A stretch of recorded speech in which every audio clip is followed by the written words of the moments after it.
fourth thing that Yes. makes couples not work to take care of each other Yes.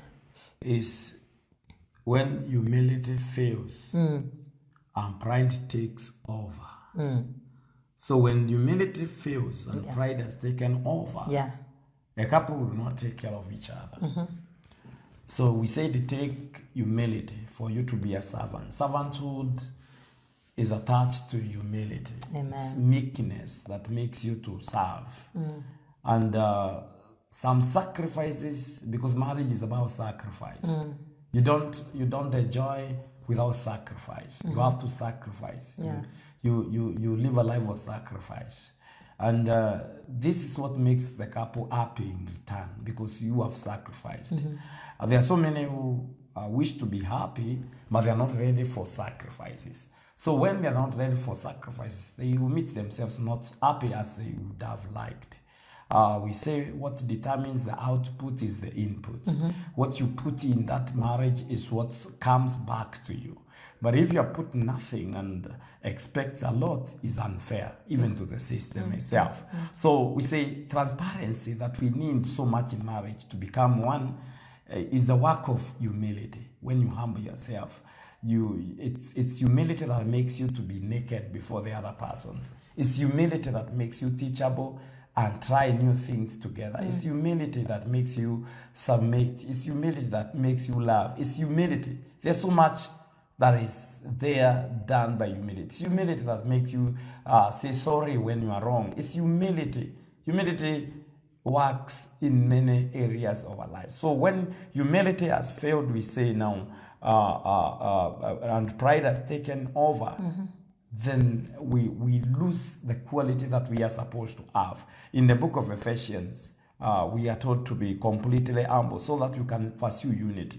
Amen. Completely humble so that you can pursue unity. So unity is not gotten by people who are full of themselves. You need to humble yourself so that you can pursue that unity, and that's what we need. And then first letter of Peter, we read chapter 5 from verse 5 to 6.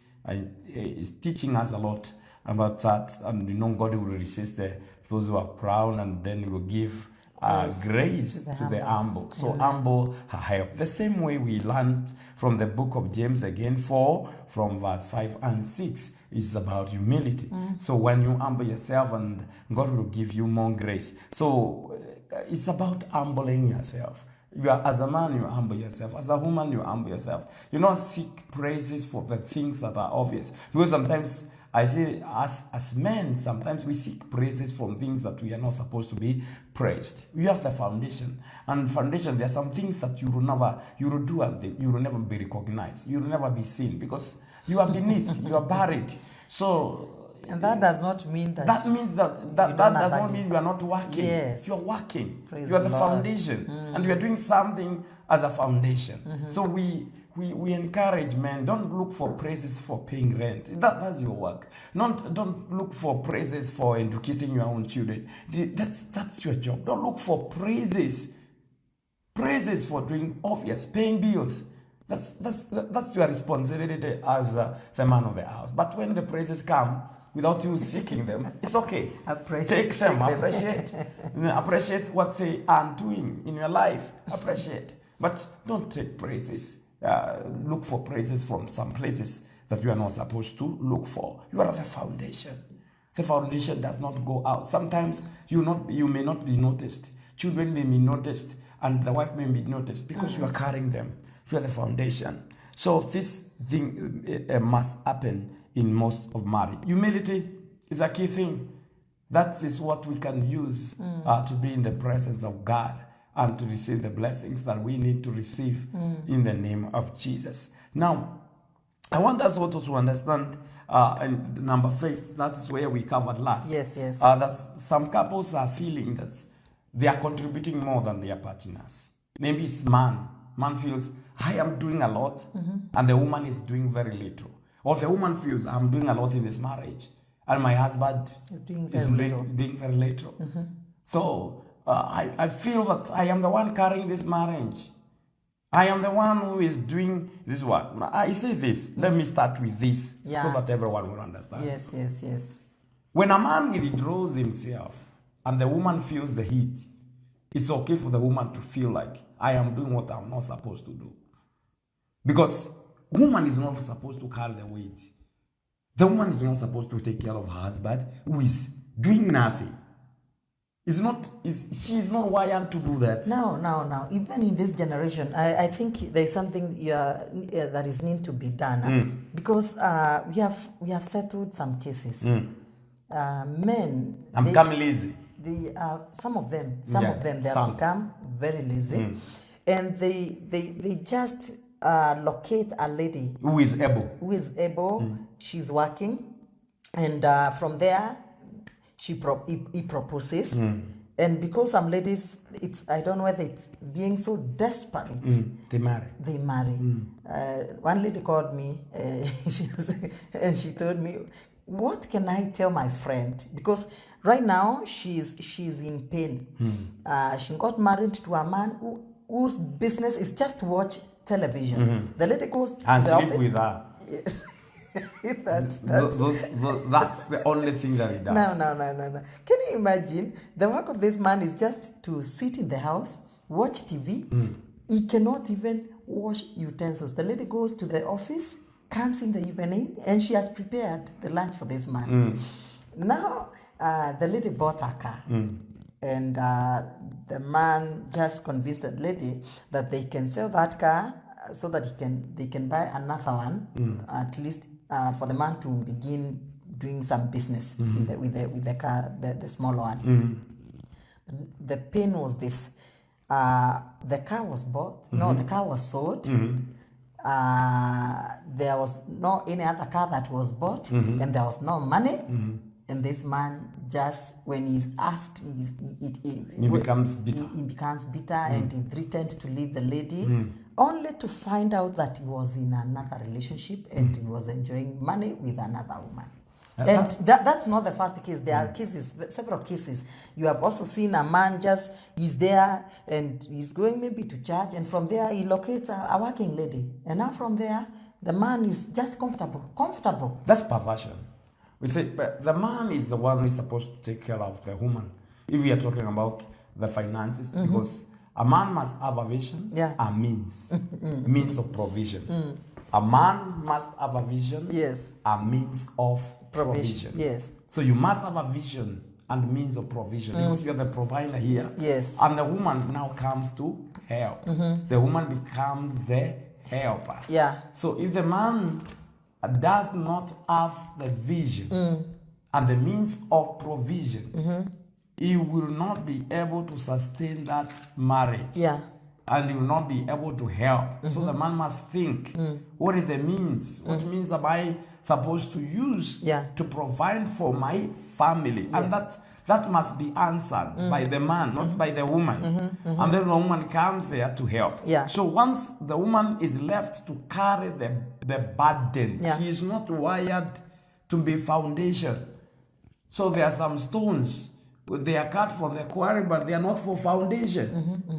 You must look for the foundation stones and put them. Man is the foundation. He's supposed to carry weight. So, and some ladies know it from the beginning, even before you get married to this man. Because this does not just come up after marriage. You saw these signs, but you just relaxed. And you say, maybe you will change. I will look for the job for him. Man, you don't look for the job for the man. Man earns the job himself. And then maybe he's struggling and you may have connections more than you have. And the real man would not like even those connections. The real man would not like even to get help by the woman. So that you must be very wise and use a lot of wisdom to try to help this man to get the job and what? Because this man wants to prove himself that he's a man. Because that's how you prove yourself that I am a man. I'm not looking for your money. So when you see a man just relaxing, enjoying woman's money, that is not a man. Something is wrong in his wiring. There are some wires that did not connect very well when he was being wired. That means he was not fathered. And when he was not, if he was not fathered, he lost his strength. He lost his power at that point when he failed to be fathered. So it's always good as a man to understand that you have the responsibility to take care of your family, and you have that bad date is given unto you. So the wife comes to help. She may be earning more than you, but she is the helper. Don't leave her alone. Your earning is very important, and even your ideas in running the family is very needed in that relationship. Your ideas are very important. They are needed in that relationship. So for me, I say this. Sometimes ladies feel that I am being misused, and they are right. Because in their creation, in their wiring, in their making, they were never made to carry the burden. The man is supposed to carry the burden. So I have seen it not once, not twice, that there are some men who are looking for a working class lady who has wealth or has an inheritance, and just to connect with this woman so that this become a source of his wealth, and then nothing else. Even his heart is not for the lady. His heart emotionally is not connected, even the lady. So even he cannot fulfill even his marital duty to this woman, because also he is not emotionally connected to this lady. So this is a trap, and that's why we tell those who are not married, please watch out for this, because it really happens, and it is happening even in the church. It is happening even in the church. And some people are coming, pretend that they are nice brothers, and because you are disparate. Remember, Isaiah 24 from 17. 3 things before you a man. As long as you are an inhabitant of the earth, there is pit, there is snare, and there is fear. Fear, pit and snare. So he who runs away from the noise of fear shall fall into a pit. As you try to come out of the pit, you go into the snare. So don't run from the noise of fear of being single forever and enter into a snare or into a pit. And this pit will lead you into a snare. It's better to wait for long than to marry wrong. Amen. It's better to wait for long than to marry wrong. Amen. So you may marry wrong, and then you regret forever. And this is not wise at all to any person. Now, there are some people also who are feeling it unfairly. Yes, you may be abandoned as a woman. See, the man has relaxed. He has become passive. He's doing nothing. He's like, comes, ask for food. He never left money. He does not, and he want to eat. He want to dress. The children are here. And I am the woman left. The woman is not created for that. And once the devil does that, he has destroyed marriage. Because if the foundation is destroyed, then there is no marriage there. So the foundation is a man. So you are supposed to carry load. And you are supposed to carry that burden. So you must try, and even when you don't have a job, you must look for one. You must have a means to provide for your family. And now look at this. There are those who feel that they are now being misused in a marriage relationship. There are those who feel that truly, and those who feel that unfairly. Unfairly, let us take, for example, the woman is not working. Even the children, the way they are, there is nobody else at home. She is the one taking care of those children, making sure that everything is okay. So she cannot do anything else. So it's wrong for you to complain and say, nah, this man has left me everything. When she requires for money, ask for money, you feel like she is becoming a burden and she's misusing you. That is unfair. When we look at that, that's unfair to that woman. Number 2, a man who is trying so hard to earn a living. Maybe he has lost job, he has been sacked, and he has stayed 4 months, 5 months without a job. And he's looking for a job. Every day he's not asleep.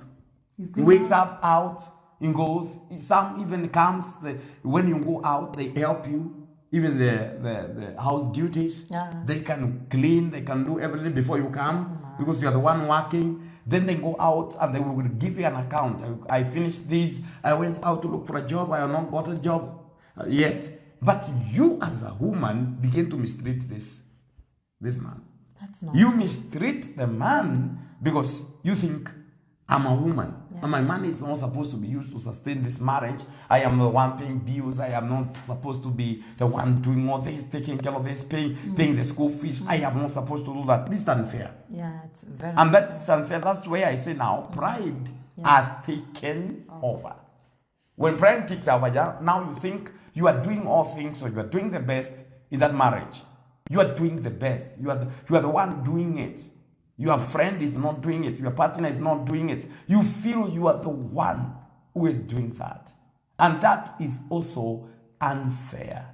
When we come to marriage, we look at the art issue. We say, this is unfair. You are not supposed to feel like that about the other person. So you are not being misused. Understand the situation has happened. This man, when he was working, because there's a man who say, when I was working, I was doing everything. Yeah. Now that she is the one working, now she has now become too difficult. She does not respect me. When I talk, there is something that is, when the way she will answer me is something very wrong. So this means that this person now does not understand. Unfairly, you are treating the other person unfairly. And that is why now your love comes into question. Did you love this man or love the job? Did you love him or love the money? So that's why the question now comes about that. Where is your love? Where is your love? That's why we read about the love. The love is patient. So this man has lost the job, or man has become sick, like you were saying. Yeah. And this man now is not strong again to go to work the way you used to go. Yes. But now you are strong. But now you start now, after a few days, you start seeing him Treating. like a burden, like a problem. And it's painful. It's painful.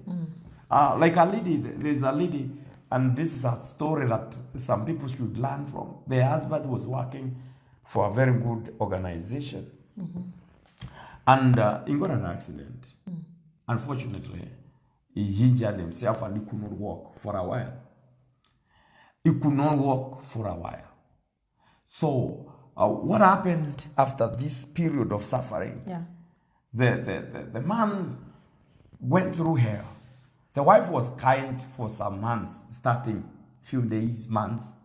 Then after that now, this man was not receiving the fair treatment from the wife. The wife now started mistreating him, such that when he could call, I want to be taken to this place, the wife could not do that. To the extent, even the wife would close the bedroom and leave him out, that he could not sleep. Then the wife started working, got a job, started going out, leaving this man angry throughout the day. Sometimes their friends who could come, or neighbor who could come and just to check on him and give him something to eat. And the wife could come late and then don't take care of the man. Does not care if the man was eating or not. Then this man was so much in love with the wife. But the woman now started bringing another man into the house. Oh God. So they could come in the evening and come with another man. And then he tells the man, because you can't walk and you can't do this work, I have brought you somebody to help you, your own duty, that you cannot do as a man. And now she goes into the bedroom with another man and then tells the man, don't come in and don't make noise. The man would make noise. Even if you cannot walk, you cannot just sit there and hear your wife is making love to somebody else in your own house because you became sick. Married on bed. And the woman did that. This man was so much wounded.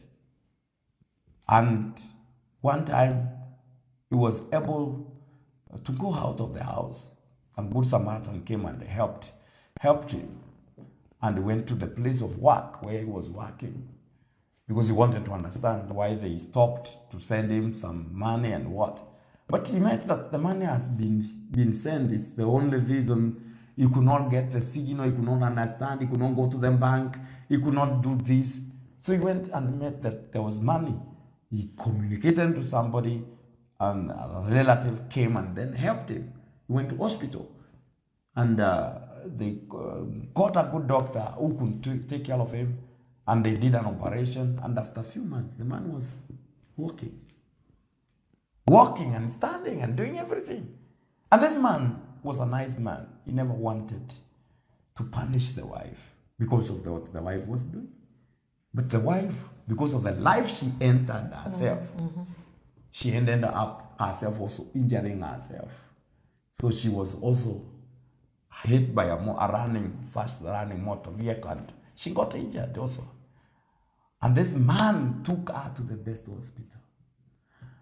The woman was treated, but her condition was a bit complicated. But the man said to the woman, I will take care of you and until you recover. Forget about every problem, forget about it. This woman could not stand to see that love. Could not stand to see that love. The love of the man that she had mistreated so much.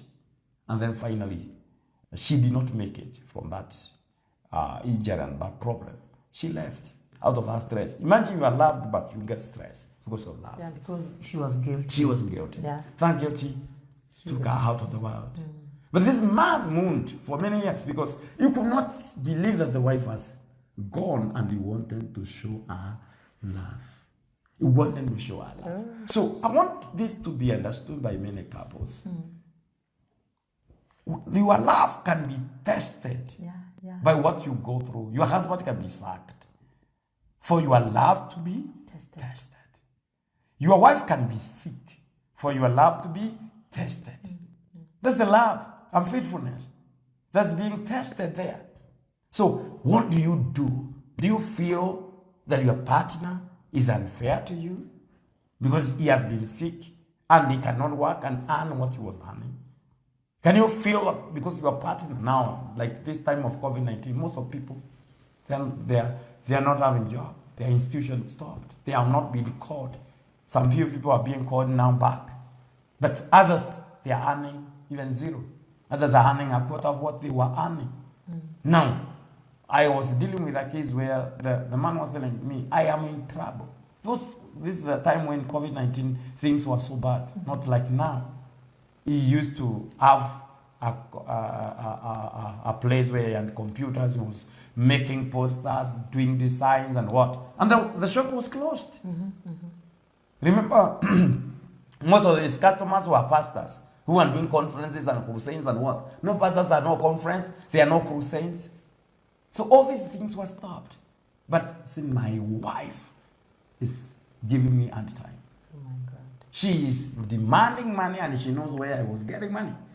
And she's threatening. If I don't change the situation, she is going to go. How am I going to change the situation now? And I'm not COVID. You know that some couples are really unfair. Now, how do you tell your partner to change the situation?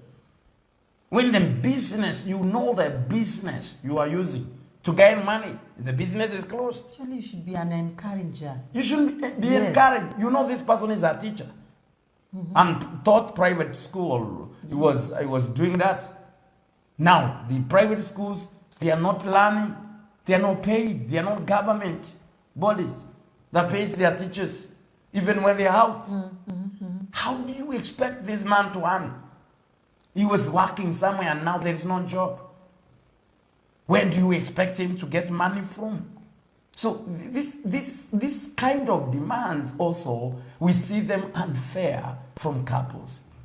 Yeah. So it's unfair to feel that I am contributing a lot in this marriage relationship when your partner is going through a situation, maybe hard time.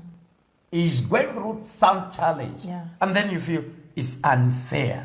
This husband of mine or this wife of mine is not doing this kind of thing that he's supposed to do well. Yeah. So don't feel misused in our marriage relationship. Don't feel that you don't need that man because this man is not earning at this time. If it is unfair, I don't need him.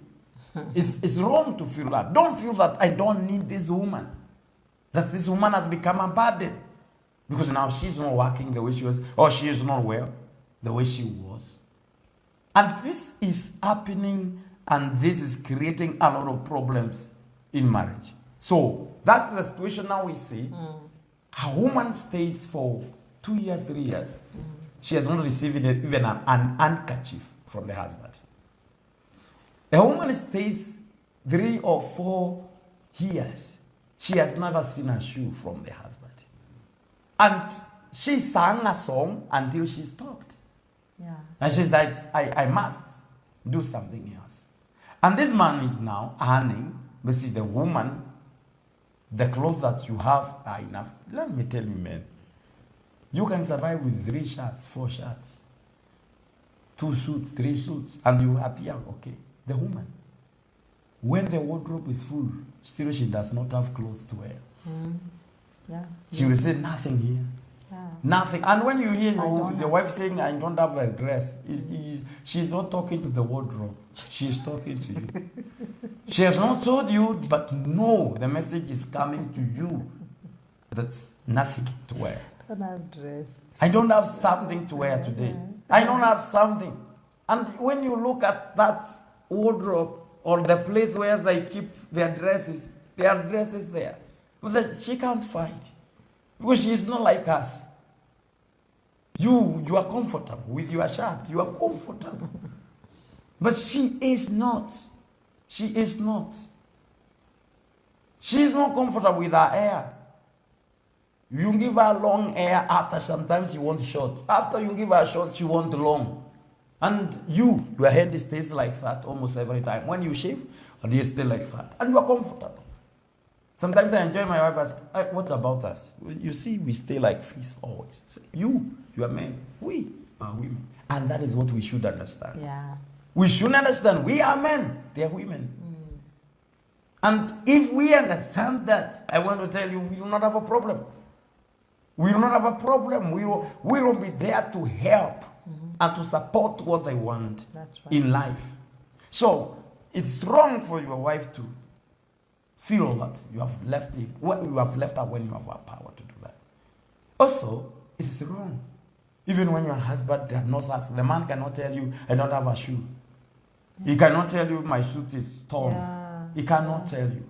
So when you see this man is not buying something, it's not wrong for you to buy something for your husband. Oh, yes. It's not wrong. That's how you take care of each other. Praise the Lord. And you have to make sure that he's not abandoned. When you have friendship, friends can do anything for each other. So you don't feel burdened. You can stand for a person. You can stand for your wife. You can stand for the husband. You can stand for each other. And that is nice for people who are married. So it's unfair in marriage, really, if you're not being left unfairly to feel that you are contributing more in that relationship. To feel that you are the one carrying the other person in that relationship. Because sometimes we are blind to what others are doing. If the woman is not working, that kind of job she is doing at home, you should have hired somebody to do that. And now when you don't have anybody that you have hired, you should appreciate that. And this is very okay when it comes to marriage. And for the people who are in love, I think when you are doing something, you should take it as an opportunity and a privilege. Even maybe doors have been opened through you that period. Yeah. And the period can be 1 year, 2 years. You should be grateful to God and you should thank God. Maybe there are things that you are not getting the way you used to get, but the door has been opened. God has just decided to favor you as a woman, and the door has just opened. You should not complain. You should not feel that if I'm not the one, if I'm not doing it, this marriage could have collapsed. Yes, God has just decided to just release grace. And that is why the one says we should not take the grace of God in vain. We should not take grace in vain. Then again, my dear, there's no competition in marriage. There's no competition in marriage. God can use anyone to be a blessing to the house. And that's why you should appreciate. We should be very happy because one can be used. Look at this. There is one sport woman in Kenya. She was called Catherine. Catherine, the river. The coach was the husband. Yes. The husband is not a runner, but a coach. Catherine is the one who has a gift. And she was being coached by her own husband. And Everything, the glory, the money, everything was going to Catherine because she was the one winning medals. But Catherine, no, my husband is my coach. Yeah. My God, my husband. And they were happy. Now imagine if you are the woman, your husband is helping you mentally, giving you comfort. Even as you rise up to go early to that place of work, he is encouraging you, showing you, taking care of your children. When you go, you know when their father is around, the children are comfortable. Then the house will be okay. When you return, if the evening you meet, everything has been taken care of. And this man is not earning. He's looking for a job, but he's not earning. Even what he is doing, you need to congratulate him and say, darling, you are proven to be the best father. You are proven even this time. And even him, you see that he said, my wife, God has used you to feed our family. And this you have stood with me this hard time. When this man will ever be blessed, he will not forget you. He can't. He will remember you. He will remember what you have done in that family. But now when you start now showing him that he is nothing because you are working and he is not, or you are earning a salary, even though some people who are not working now, all of you are staying at home. Nobody is going to work because now the situation has been closed. But now the only difference is that you are not working, you are getting paid. Your husband is not working, he is not getting paid. So now we cannot pay you. We have closed our business, we cannot pay you. When the business reopen, we will call you.